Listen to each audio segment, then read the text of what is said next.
কি নাম আপনার? বকুল। বাহ, আমার নাম দেখি জানেন। আপনি ছাড়া তো এখানে আর আশেপাশে কেউ নাই। আপনারই বলতেছি। নাম কি আপনার? আমার নাম শাহিন। আমি মাঝে মধ্যে খেয়াল করছি, আমি যে রাস্তা দিয়ে যাই আপনি সেই রাস্তায় দাঁড়ায় থাকেন। আমার বাড়ির সামনে গিয়েও দাঁড়ান। মাঝে মধ্যে তো আমার পিছুও নেন। সমস্যা কি আপনার? কি হলো, চুপ করে আছেন কেন? কথা বলতেছেন না কেন? আপনি আজকে যদি কথা না বলতে পারেন আর কখন আমার সামনে এসে দাঁড়াবেন না। আমার ভালো লাগে বকুল। প্রথম যেদিন আমি তোমারে দেখছি সেদিন আমি তোমার প্রেমে পড়ে গেছি। বিশ্বাস করো, তোমার ছাড়া আমি অন্য কিছু ভাবতেই পারি না।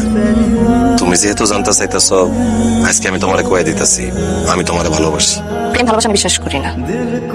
এসব করার জন্য আমার কাছে সময়ও নাই।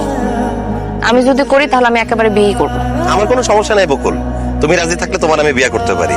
তো আজকে বললে আজকেই, এখন বললে এখনই বিয়ে করবো আমি তোমারে। আমার ভাই ভাবি এমনি এমনি আপনার সাথে আমার বিয়ে দিবে না। আমারই বিয়ে করতে হলে